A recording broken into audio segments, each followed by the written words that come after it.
This episode of Hanselminutes is sponsored by Datadog, a cloud monitoring platform built by engineers for engineers, enabling full-stack observability for modern applications. Datadog integrates seamlessly to gather metrics and events from more than 400 technologies, including cloud providers, databases, and web servers. Datadog helps engineering teams troubleshoot and collaborate together in one place to enhance performance and prevent downtime. Get started with a free trial today, and Datadog will send you a free t-shirt. Visit datadoghq.com/Hanselminutes to get started. That's datadoghq.com/Hanselminutes.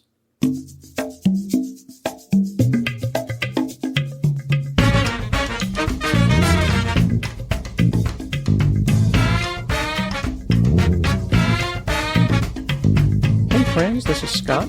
As you know, Hanselminutes is my podcast that I do on the side, but my day job I work for Microsoft. Microsoft, like many large tech companies, hosts an internal lecture series. Ours is called Outside In, and when authors or famous people come by to talk about their things, they'll present at the Microsoft campus, and then it'll be broadcast on an internal network. Recently, we've moved those to be virtual, and I had the opportunity to speak with Jim McKelvey. He's the co-founder of Square and an innovator who has recently written a book called The Innovation Stack.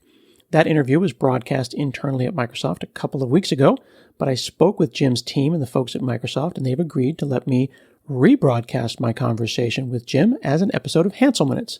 So I would hope that you enjoy this. You check it out. You're about to hear the unedited conversation that I had with Jim McKelvey. And afterwards, be sure to check out his book, The Innovation Stack. I'm including links in the show notes. I hope you enjoy this. Hey friends, I'm Scott Hanselman, and it's Outside In. Today, we're going to chat with Jim McKelvey. Jim McKelvey is a glassblower and the author of the new book, The Innovation Stack. He's also the CEO and co-founder of Square, the payments company that he co-founded with his former intern, Jack Dorsey, now the CEO of Twitter. We're going to chat today about The Innovation Stack, his new book, and how we can make entrepreneurs more successful in today's environment. Let's welcome Jim. Hello, sir. How are you? Hey, Scott. This is a very exciting time for me. I don't get to talk to book authors all the time, and I'm thrilled to be chatting with you today. I'm rarely a book author, so this is exciting for me too. This is good. It's rare for both of us. I actually brought my Inception token that I like to spin just to make sure that I'm not actually in the main. There we go. Look, this is great. One of the things that I'm realizing about this little device that you mentioned multiple times in the book is that it didn't initially work very well, but we really want it to work. But you could have made it work well by just making it bigger. Yes. So it's too short. I'll use my Square ID to demonstrate the problem. Any good engineer would have designed it to have a longer track, because this will sometimes wobble unless you practice a little bit, and it screws up the read. And what we noticed so I was the guy that was responsible for that. So you can blame me for the size of this thing. And I noticed very early when I was building prototypes that this was a problem. But I tested the prototypes, and the long prototype, although it worked better, was so unremarkable that we actually shipped the small one. Because when we tested the long one, people would go, oh, you read a credit card. And when we tested the small one, people would say, well, what just happened? What did you do? Because they'd never seen something this small read a credit card before. And that gave us something that was really precious, which was a moment of real attention. And what I've realized is that if you invent something new, one of the most frustrating things is that people don't notice. Like I'm pretty sure you could make a hovercraft and just drive it down the streets, and most people would not notice that your vehicle doesn't touch the ground. Like, people just don't notice new cool stuff. But somehow the shockingly small Square reader, the original one was even smaller than this, got their attention. And that moment of attention was what we needed to get the company going. No one felt bad about it. Like, I've worked with small businesses. My barber uses one, and they don't go this is so frustrating. They're just like, it's magical. Look, even if I had to do it twice, it's magical. What was so magical about this? Is it because we never expected you could shove something up through the headphone jack? That was part of it. We were actually kind of worried that Apple would be upset with the way we were attaching to their early iPhones. But it worked out pretty well because it turns out that Square didn't advertise for our first 2 years. And so we were completely dependent on word of mouth. So the fact that your barber thought it was cool, and it might have been enhanced by the fact that he or she had to practice a little bit. And when you get that extra level of skill, you really become invested in it. I think it was Betty Crocker, like they came out with the original cake mix. This was back in the 40s or 50s. They came out with the original cake mix, which was, pour water in the cake mix. And the people didn't want it. And so they came up with the same cake mix and they took out the powdered eggs so that, you had to add an egg. Now you felt like you were baking and the cake mix sold. So, sometimes you don't want to make it too easy, and we didn't. I noticed also that in the book you mentioned that you didn't outsource it. You really believe that people who are entrepreneurs and innovators really need to control every step of the way. You could have just hired a subcontractor and said, hey, figure this out, but you wanted absolute control. Well, one of the problems with hiring subcontractors, especially in the early days, is they will always sort of slot you into what the industry is doing. And so we talked to a couple of companies that had made, credit card readers, and they were just all disastrous. First of all, they told us it was impossible to do, which, it wasn't, but it was impossible for them to do it with their mindset. And then after a while, I just got so frustrated at the speed at which they'd work, that I decided to build it all myself. And so I'm a computer engineer. I'm not actually a double E, but I have some friends who are double E's and they help me out. Look, it's not a tough circuit. This was basically a read head, one resistor, and a, plug off a standard, standard headphone jack. So, not a heavy amount of engineering, but I actually moved to China for a month, and basically lived, in the factories and with the designers because that allowed us to refine the design really quickly. And within a month we had working prototypes. And I don't think that would have been possible if I'd tried to do it remotely or through some, subcontractors. So I appreciate that you said something that now I don't have to say because you've acknowledged that this is cool, it's delightful, but it's not rocket surgery. It's not, from a pure electrical engineering perspective, a particularly cool thing. And other people had already done it, and you were unsuccessful in patenting it because there was, prior art. But that's not the primary thing in the innovation stack of Square that makes the company successful. That was just one piece, right? Yeah, it turns out people think this was the main invention that launched Square, and it was part of it. But as you say, we never patented it. And so anyone could steal this idea. What they couldn't do was they couldn't represent the other parts of our innovation stack. And I didn't realize how important this was because, look, when we were doing this, we weren't thinking that the company was anything that special. Jack and I were doing something that was solving a problem that I had as an artist. And we were a couple of engineers, just sort of building something that we wanted. The problem was we were building something that didn't exist, and therefore we couldn't use any of the tools that, were in production at the time. And so we ended up having to invent a tremendous amount. I count in the book about 14 different things that Square did differently.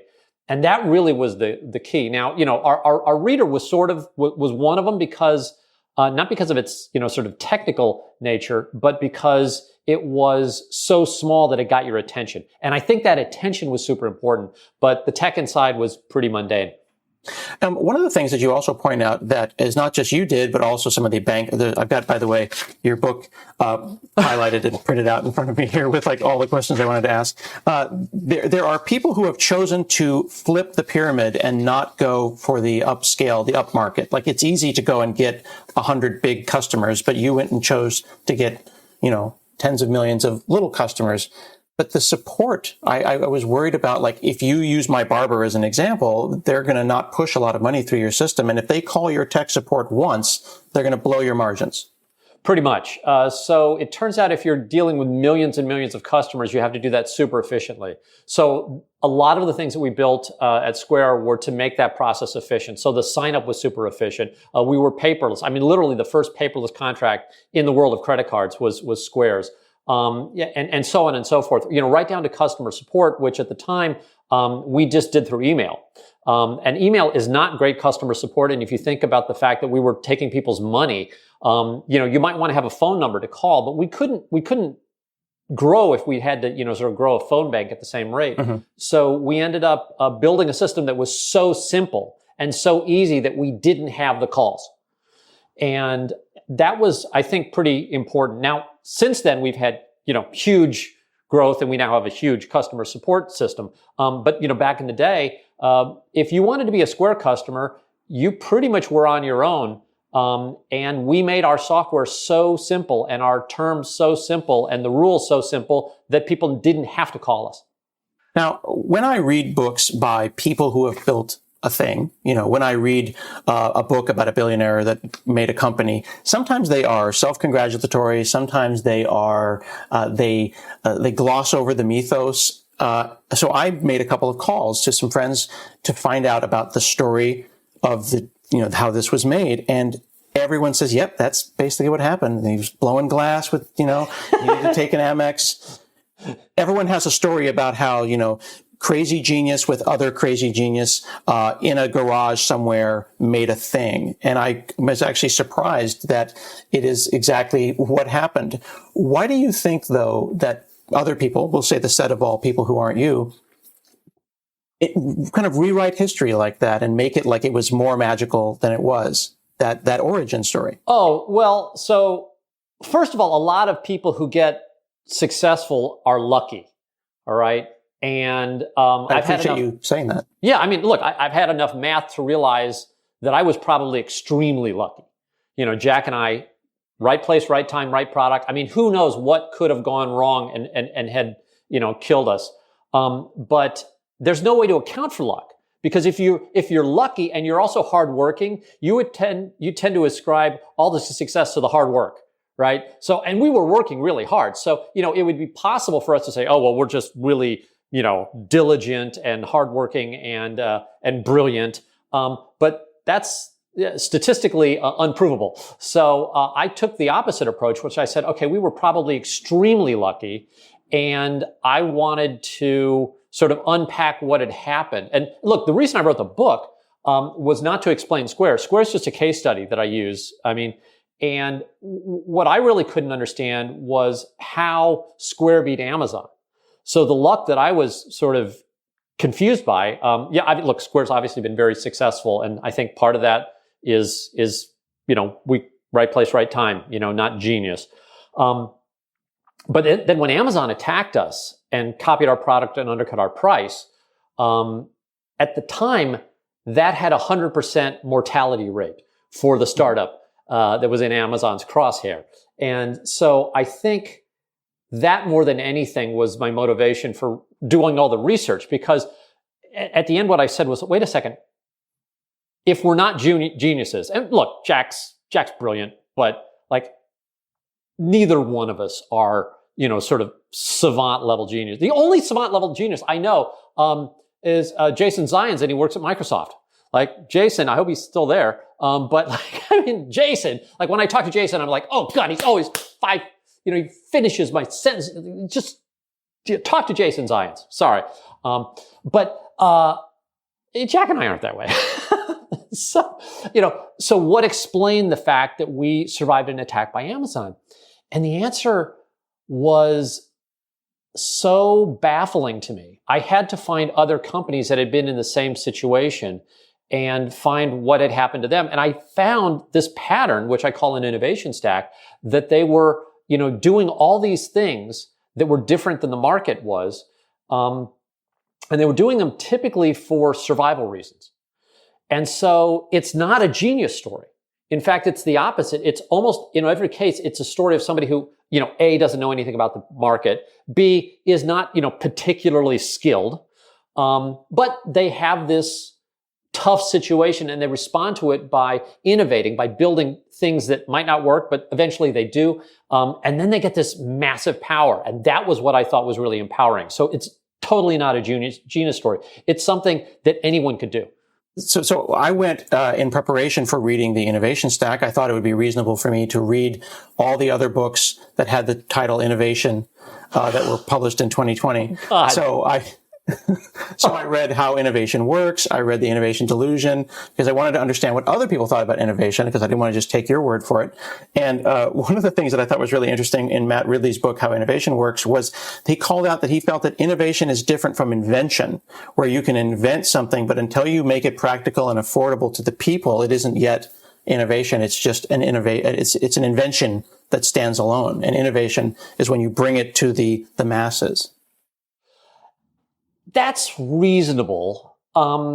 So I try to use innovation as a mass noun. So when I use the word in the book, I use it like the word cement. Okay. So you wouldn't have an innovation. You would not have a cement, right? What we have is innovation, which is this interlocked mess. So, and I haven't read his book, so I won't, comment on that. But the thing that was so interesting to me was that the sort of mathematical power of serial invention, and in sometimes, I guess, parallel invention. But if you do one thing and somebody copies it, well, that's not surprising. But if you do 14 things and somebody tries to copy all 14, they're not going to succeed.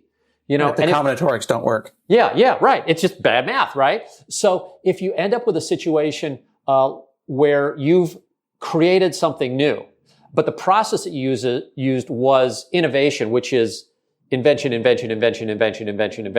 my nomenclature, then you end up with this thing at the end that is as dense as cement. Like, it is very, very hard to attack something that has an innovation stack. And it's a powerful way to think about solving problems.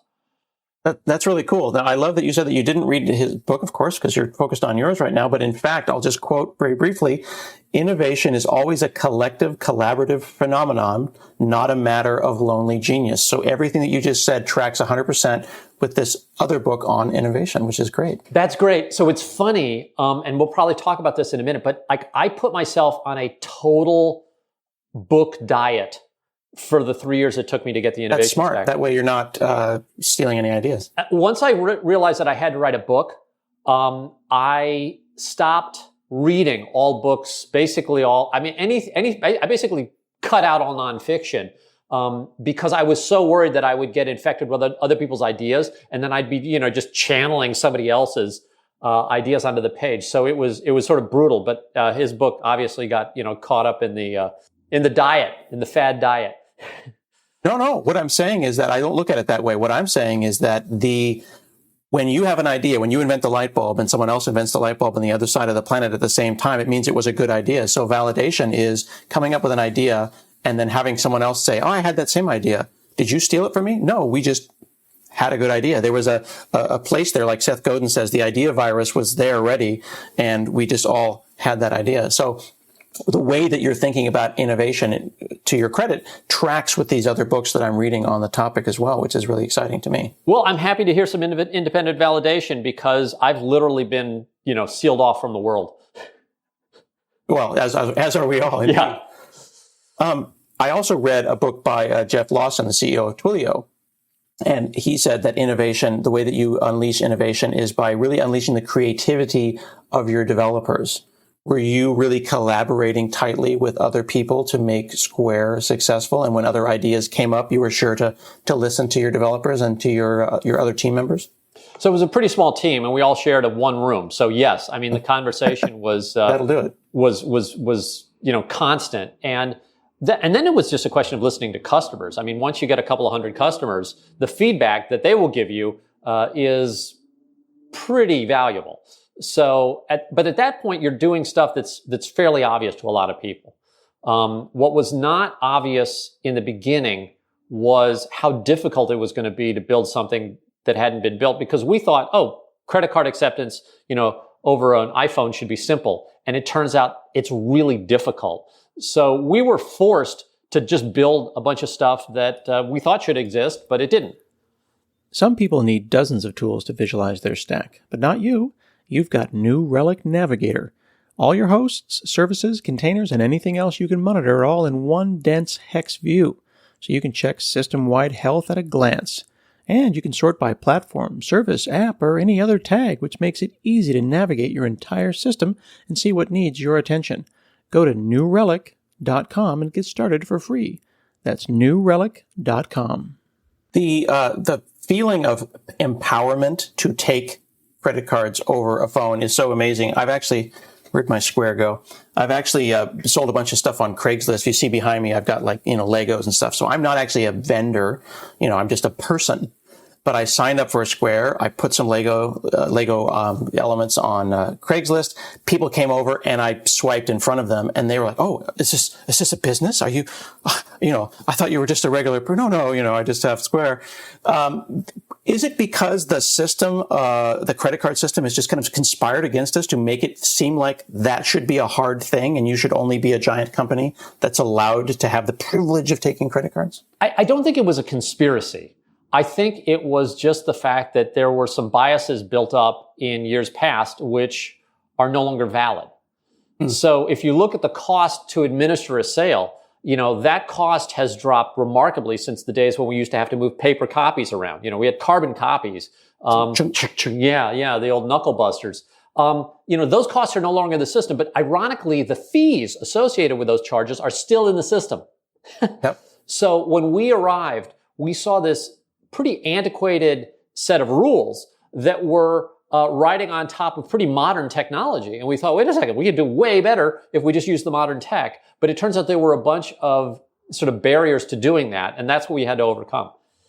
The existing system, though, had inertia behind it. There's, it's a big, giant thing, and there's no reason for them to suddenly lower the price because they made it more efficient. Therefore, they would think, well, we should continue to take those higher margins. But you chose to put the squeeze on it and offer the little man and woman lower prices. Yeah. And that's a pattern that I saw again and again with these companies in, the built innovation stacks, is that the innovation almost always occurred at the bottom part of the market. So, I got a graphic in the book about a pyramid, but at the time, you can think of any market as a pyramid. You can think of a market as, that graphic right there. You're going to do this. Yes. This highlighted graphic that I have.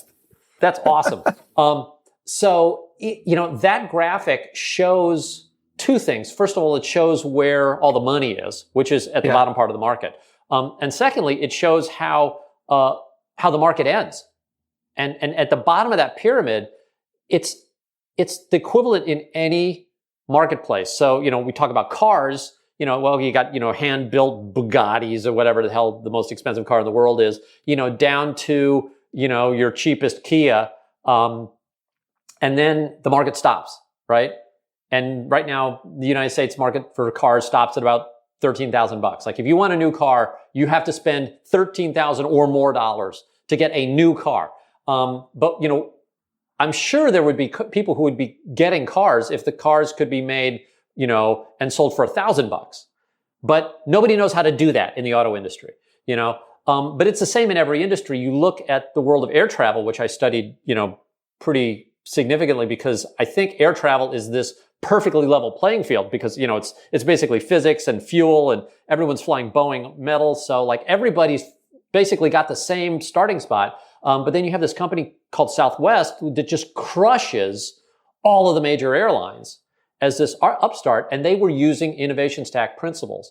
And so I think down at the bottom of the market, there's this line where the market ends. And if you cross that line, if you dare to cross that line, there is a potential massive market underneath it. The problem is you can't copy your way across that line. In other words, you can't cross that line using any of the tools from the existing market. And that was sort of the big discovery in the book, which was all these companies that ended up empowering millions of people had to invent new ways to do it. So Giannini, who, built the biggest bank in the world, which, today is what we think of as a bank. Like you think you can go into a bank and talk to somebody and get a loan and, have installment credit. Like all that stuff was invented by this produce vendor, like this Italian guy. He dropped out of school when he was 15. Like he knew nothing about finance, but he built a bank that was so successful. It has now 100 years later become what we think of as banking. And that's really empowering because there's always somebody who was left out. And if we can just invite that person to the party, you got $1 billion company.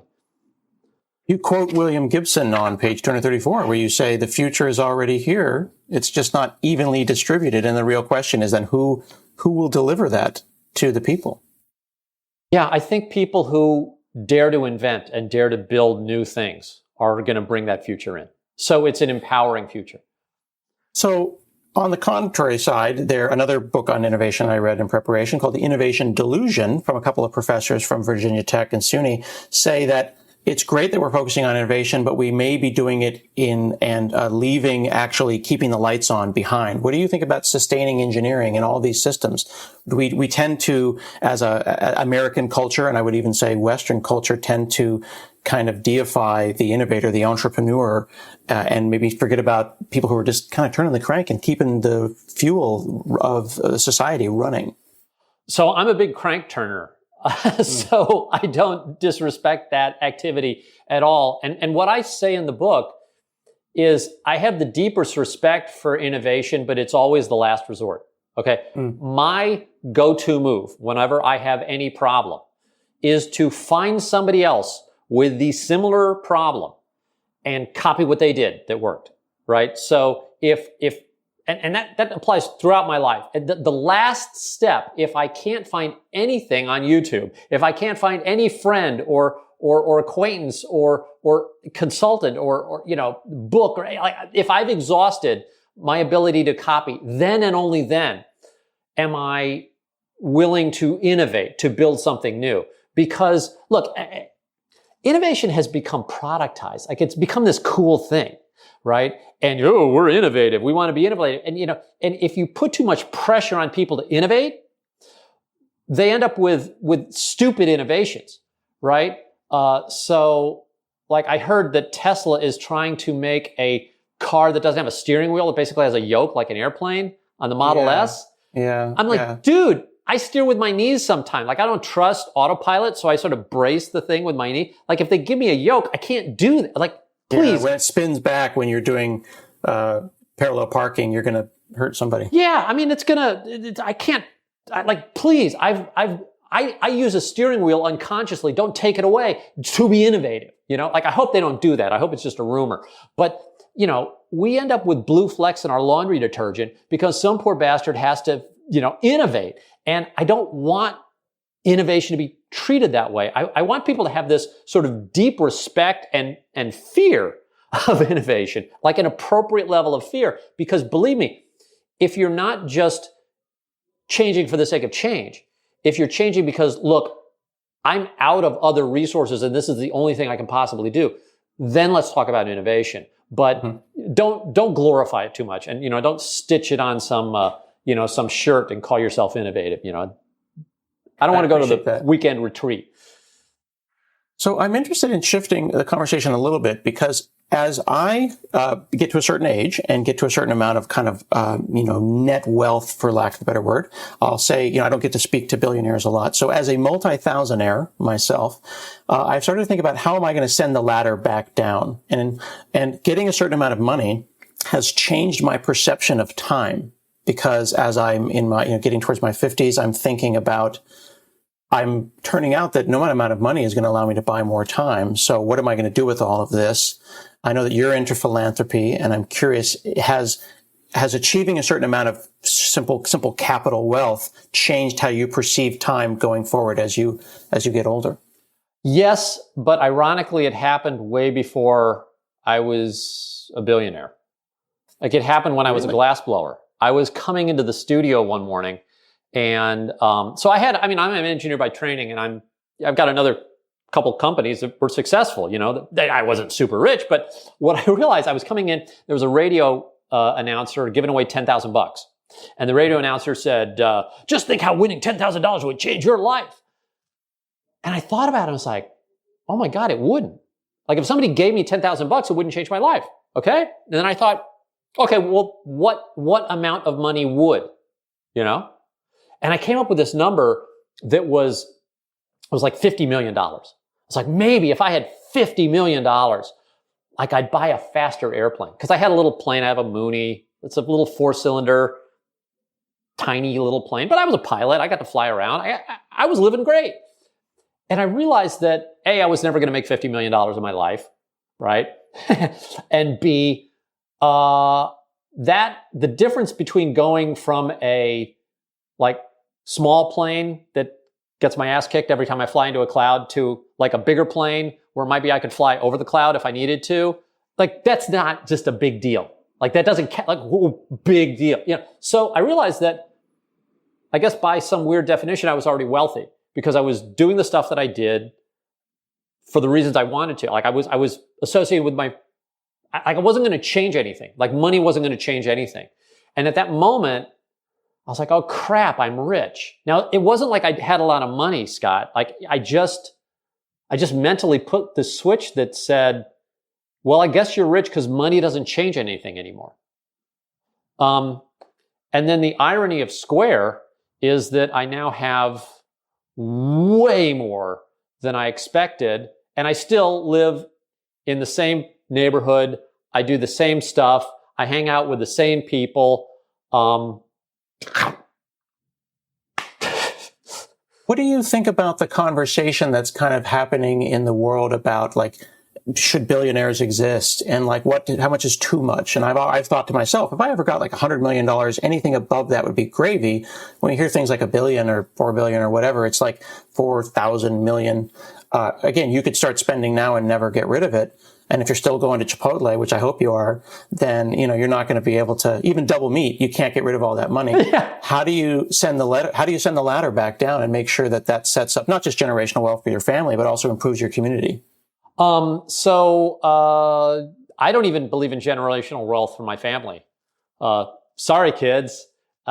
You ain't getting What is it it. Warren Buffett says, right? Leave people enough that they can do anything, but not so much that they can do nothing. Well, so I grew up in St. Louis, Missouri, and I'm there as we speak. And this is an old money town. This was the premier city in 1904, and there were such great fortunes here that some of them have lasted 100 years. And I've watched and grown up with a lot of people who had tremendous wealth given to them.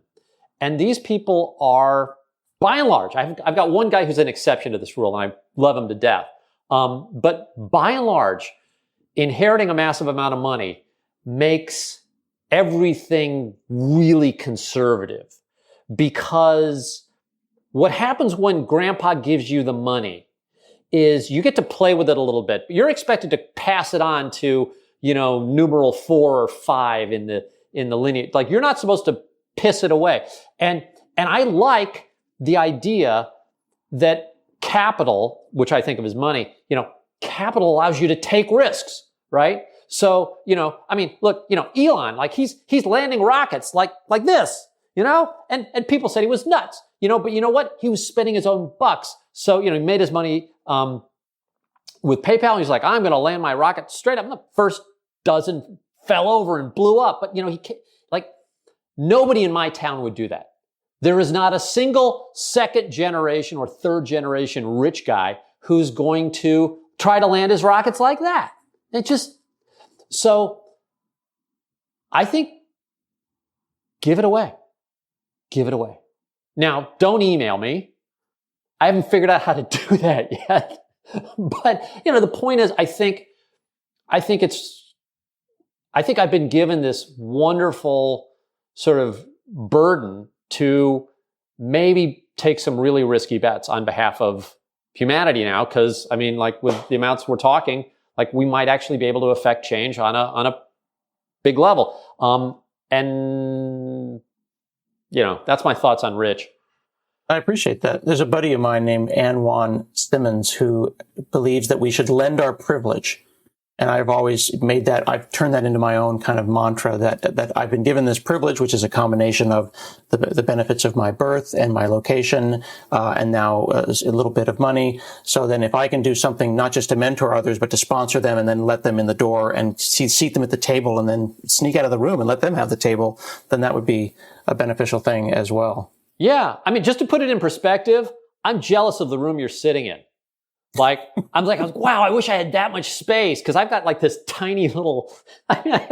You could make it happen, but I could make it happen. But what? I could build a 20,000 square foot house. That would be stupid. I've got a 2-car garage, and my neighbors fought me. When I had a 1-car garage, and I wanted a 2-car garage because I got a wife now, and we got kids, and you need crap. So crap storage space is a garage. My neighbors came to the hearing and complained, McKelvey doesn't get a 2-car garage. But I won. Now I have 2 cars. I can park them both indoors. There is a now legendary interview that's going around the internet where actor Danny Pudi, who played Abed on Community, is talking to Larry King, R.I.P. And Larry King says, who notoriously, by the way, does not prepare for his interviews. So, R.I.P. Larry, but do your research. He says to Danny Pudi, what's a luxury that you can't live without? And he's like, private jet. And Danny Pudi says, I really like socks, like a scratchy pair of thick wool socks. And then Larry King says, that's not a luxury. And Danny Pudi says, I'm on DuckTales, Larry. I'm a voice on DuckTales. You have to understand. I'm curious to you, what is a luxury that you can't live without? And is it a big luxury or a simple luxury? Wow. I buy really expensive dental floss. I've upgraded my dental. I'm sorry. This is really boring. No, that's what I want to hear, because I like that you actually paused because I made you speechless for a second there. Yeah, I don't. So, okay. I was a pilot before I started all this Square stuff. And now I get to fly a better plane. So I guess we'll call that a luxury. All right. But it's me. It's like a Cessna kind of a thing. I mean, you're not like John Travolta with your own. No. It's a modest plane for somebody in my position. And I hope someday to be, able to fly a jet, but I can't fly a jet yet. So I'm flying a twin engine Piper, and it's pretty nice.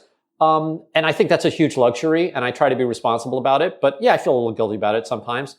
But as far as luxuries to live without, I don't maybe really good machine tools.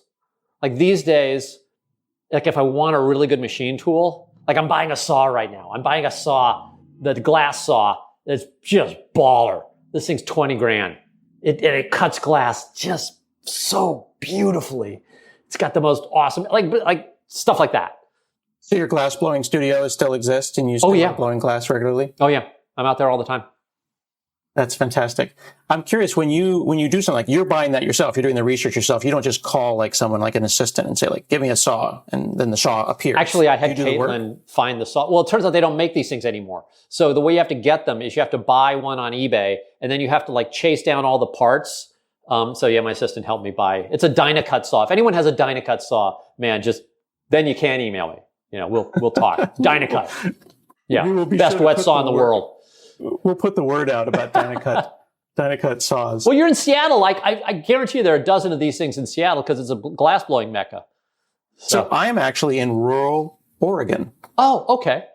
Yeah, I am one of the Microsoft people who refuse to go up to Redmond because traffic. So I remain and I started at my St. Louis is Portland, Oregon, which then turned into rural Oregon because I headed west towards the beach until the amount of money I had and the amount of square footage I wanted converged. Yeah. The beach is like this magnetic pole that sort of you get closer to. Yeah. That is a luxury. I'm still 45 minutes from it, but I'm also 45 minutes from Portland. But that is a luxury that I enjoy as well with my 3-car garage. So if you ever want to visit my office, my Legos, my arcade, dude, I'm jealous. My luxurious 3-car garage, we are available to hang out. Well, Jim McKelvey, thank you so much for chatting with us today on Outside In. What a pleasure, Scott. Thank you. All right. The book is The Innovation Stack. I would encourage you to check it out. It's available everywhere that you can get books. I would encourage you to support local and independent booksellers. And bonus points if you can find one that has Square, so you can support 2 companies at once. We'll see you again next time. So what you just heard was my unedited conversation with Jim McKelvey from the Microsoft internal lecture series called Outside In, where we get to talk to innovators and cool people from all over the world when they visit Microsoft. Big thanks again to Jim and his team for letting us repurpose this audio and share it with you outside of Microsoft. Be sure to check out his book, The Innovation Stack. You can get it at bookstores everywhere. I would encourage you to check it out at a small bookstore, maybe one that you can pay with Square. This has been another episode of Hanselminutes, and we'll see you again next week.